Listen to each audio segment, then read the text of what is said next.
आज हम फिर 16 अप्रैल 2025 को बात करेंगे हाई कोर्ट के जाने माने सीनियर एडवोकेट श्री सुरेश चंद्र शुक्ला जी से, जो संविधान विशेषज्ञ हैं और कई विषयों पर सामाजिक निर्णय देते रहते हैं, मार्गदर्शन करते हैं। ऐसे सुरेश चंद्र शुक्ला जी, सर नमस्कार। नमस्कार। सर, आज का जो सवाल है ये विवाह से विवाह की और विच्छेदन क्या है, मतलब जो है कि जिससे लोग परिवारों में जो है कि विघटन और समस्याएं, और क्या इनका समाधान है, क्या प्रभाव है? देखिए, विवाह एक बहुत बड़ी हमारा सत्कर्म है, जो हमारे परिवार में पारिवारिक संस्कार है, जो हमारे घर में होता है।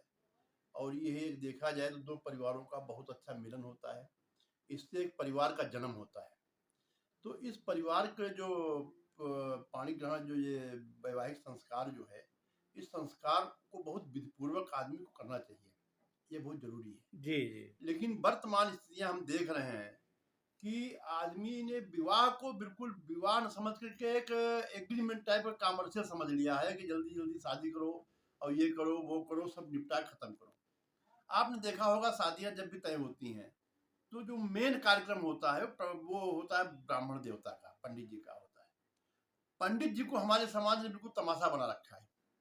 आप शादी में सारे कार्यक्रम करते हैं, आप डीजे लाते हैं, पूरे पैसे देते हैं, बैंड वाले लाते हैं, पूरे पैसे देते हैं, रवाइस वाले लाते हैं, पूरे पैसे देते हैं, कैटर्स को पूरे पैसे देते हैं, जो गेस्ट हाउस वाले पूरे पैसे देते हैं। किसी पैसे आप नहीं कम कर पाते हैं, आपके औकात नहीं कम कर पाने की। जी जी। जब आती पंडित जी की बात, तो पंडित जी बेचारे 10 दिन से, 4 दिन से, 5 दिन से पूरा शुरू करते हैं, पूरा विधिवत पूजा पाठ कराते हैं। लेकिन कोई उस पूजा पाठ पर ध्यान नहीं देता है, किसी को उस पूजा पाठ से मतलब नहीं है। मतलब है डीजे से, मतलब है रवाइस से, मतलब है बैंड से, मतलब है घोड़े से, मतलब है क्या नाम कैटर्स से। अब आप जब एक मेन कार्यक्रम, जो मेन जहां बिंदु होता है, उस पर आप गौर ही नहीं करते हैं।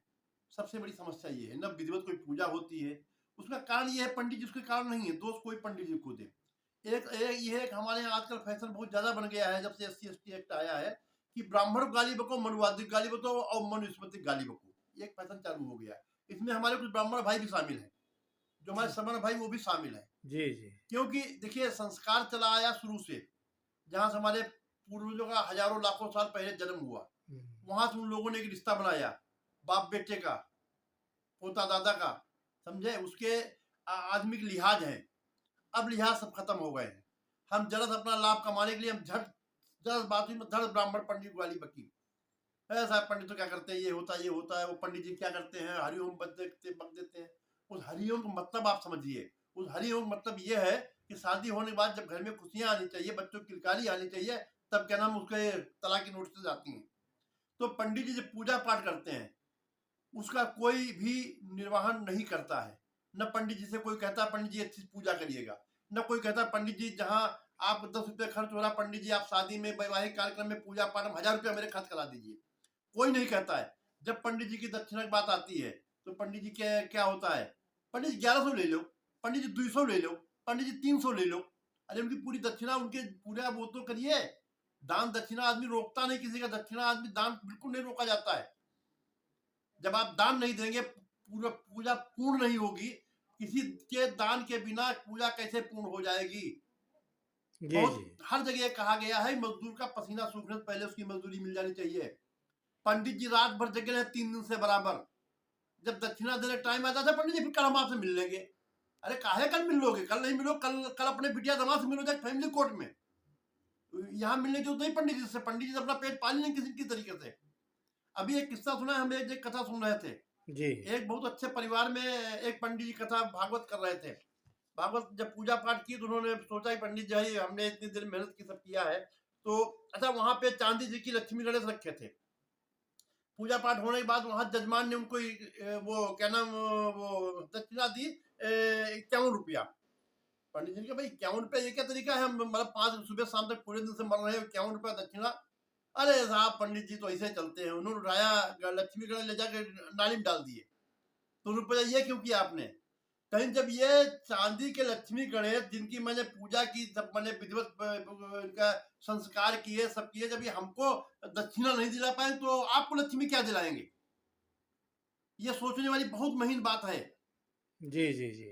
जब आप किसी के ऋण को अदा नहीं करेंगे, आप उम्मीद करें हमारा परिवार अच्छा चले, कैसे परिवार अच्छा चलेगा? परिवार टूटने का कारण ये, आप कहीं भी किसी भी शादी में देख लीजिए, कहीं भी देख लीजिए, बैंड वाला बजेगा, डीजे वाला बजेगा, उसके बारे में 18 घंटे नागिन डांस होगा, कौन 75 बार पता नहीं कितने तरीके डांस होंगे, सब होंगे। न लगन को होश है, न समय को होश है, न पंडित जी के हवन को होश है, न पंडित जी किस तरीके से वैवाहिक कार्यक्रम कराएंगे उसका होश है, कितना टाइम लगे उसका होश है। यहाँ तक हिजड़े भी पैसे ले जाते हैं। हिजड़े भी ले जाते हैं। हालांकि उनका चलो अच्छा है भाई, चलो वो किन्नर है, देव किन्नरों के उनकी गिनती आती है। हालांकि समय वर्तमान में उनकी स्थिति जगतों वाली हो गई है, लेकिन उनका आना घर में शुभ होता है। देखिए हम हर चीज को भूल रहे हैं, ऐसा दोनों दोनों पक्ष भूल रहे हैं।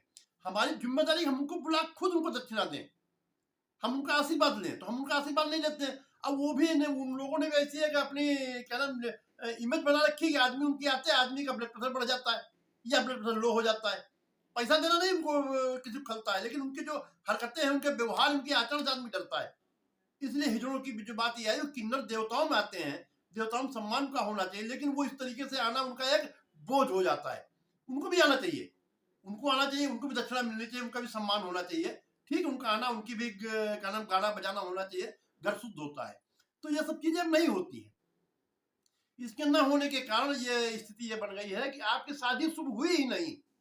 जब शादी शुरुआत ही शुभ नहीं हुई, आप उम्मीद करो आप परिवार फले फूले, तभी विघटन शुरू हो जाता है। विघटन शुरू हो जाता है। इसके जिम्मेदार वो लड़का लड़की नहीं है, उनके बुजुर्ग हैं जी, जो हजारों रुपया, कहीं अगर बाबू है तो घूस ले लेके इकट्ठा करते हैं, कहीं भी हर तरीके से आदमी पैसा इकट्ठा करता है, अब वहां देने सारी समस्या है। तो जब कोई पूजा पूर्ण ही नहीं हुई, कोई कार्यक्रम पूर्ण ही नहीं हुआ, कोई विक्रय अनुबंध पर पूर्ण ही नहीं हुआ, कीमत प्रतिफल मिले ही नहीं उसको, तो काहे शादी, काहे का एग्रीमेंट, काहे क्या? तो विधिवत कोई काम हो ही नहीं रहा, जो मेन काम, इसलिए जो विघटन का ज्यादा समस्याएं पैदा हो रहे हैं और विघटित हो रही हैं। ऐसा नहीं अनपढ़ लोग ही हो रहे हैं, पढ़े लिखे ज्यादा विघटित हो रहे हैं, पढ़े लिखे ज्यादा फैमिली कोड में खड़े हैं, और पढ़े लिखों में ही दुर्गुण पैदा हुआ है कि जो पंडित जी का है सारा दक्षिणा मार करोड़पति बन जाओ। पंडितों गाली बको, मनुस्मृति गाली बको, देवी देवताओं गाली बको। ये परिवार की सर क्या भौतिक समस्याएं हैं, इनका क्या निदान हो सकता है? देखिए परिवार की समस्याएं यही हैं कि हम आजकल इतना तनाव में हैं, आज आवश्यकता ज्यादा हम बोझ अपने सर पे लेके घूम रहे हैं। उस बोझ को लेके घूमने के कारण न हम अपनी तरफ ध्यान दे पा रहे हैं, न हम अपने शरीर स्वास्थ्य तरफ ध्यान नहीं दे पा रहे हैं, न अपने परिवार तरफ ध्यान दे पा रहे हैं। जब हम अपने शरीर को स्वस्थ नहीं रख पा रहे हैं, प्रसन्न चित्त नहीं रह पा रहे हैं, तो समस्या क्या होगी? हम घर में तनाव रहेंगे, घर में तनाव रहेंगे तो हमको सब घर के व्यक्ति दुश्मन लगेंगे धीरे धीरे।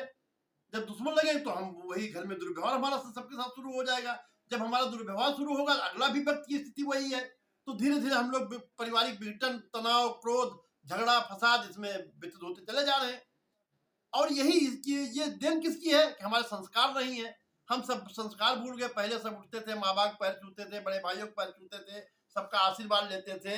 अब हम उठते हैं, अपने अपने काम में लग गए। 12 बजे कोई जग रहा, कोई 6 बजे जग रहा, कोई 7 बजे जग रहा, कोई 9 बजे जग रहा है, सब अपने जगह काम में लग गए। हालांकि उसमें उनकी भी गलती नहीं, क्योंकि वर्क इतना ज्यादा लोगों पे है, तनाव इतना ज्यादा है, तो इसमें वो भी परेशान। लेकिन ये बता दें, हम आपको, हमने कहीं कुछ देखा था, समझा था, हमारे पिताजी ने भी बात बताई कि मनुष्य से दोस्ती, अगर 4 आपके दोस्त ईमानदार है मनुष्य, तो आप समझ लो, आपकी समझ लो 25% से 30% बीमारियां आप कम है। आप अपना दुख दर्द कहीं बता सकते हैं।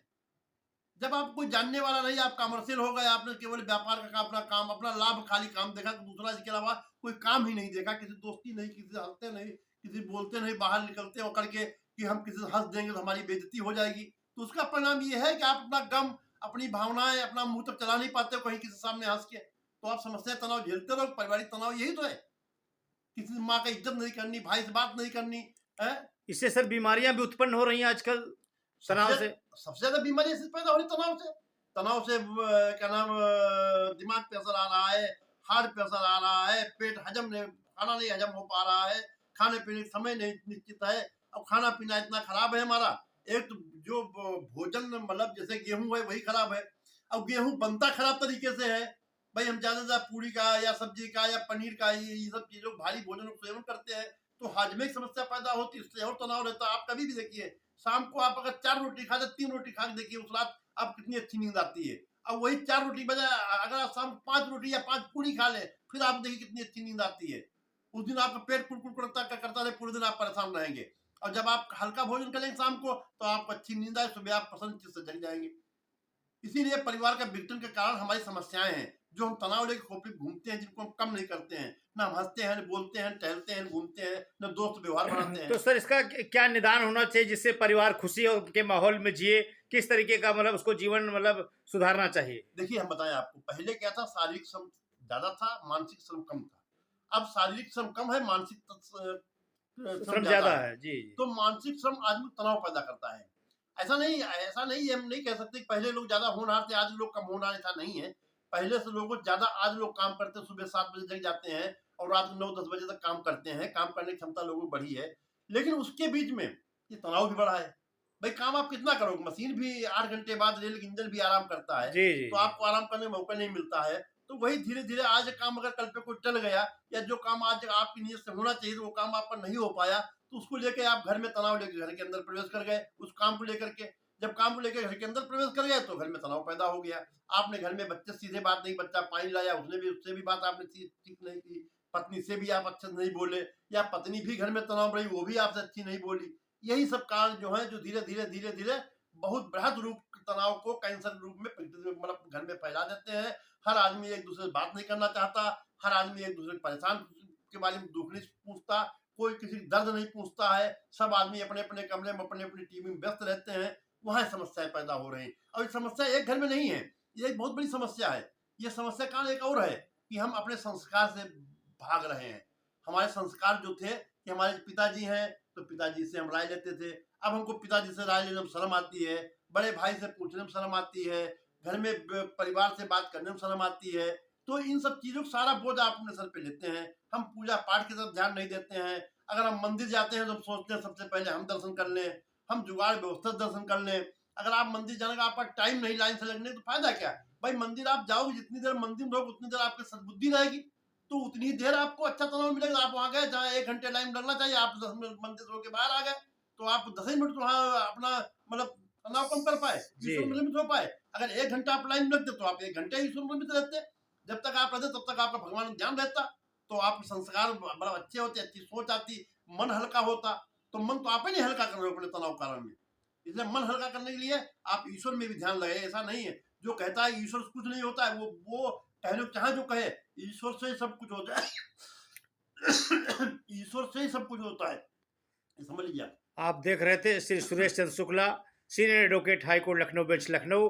वो बता रहे थे किस तरीके से विवाह से विवाह विच्छेद की ओर है और परिवारों पर क्या विघटन चल रहा है, उनकी क्या समस्याएं हैं, क्या समाधान है और क्या प्रभाव पड़ता है। उन्होंने हर एक बात को एक क्लियर करके बताया और ये भी बताया कि उनका निदान क्या है, किस तरीके से मनुष्य को रहना चाहिए। आप देख रहे हैं राष्ट्रीय नवल टाइम्स की विशेष रिपोर्ट। सर बहुत बहुत धन्यवाद आपका। सर बहुत बहुत नमस्कार।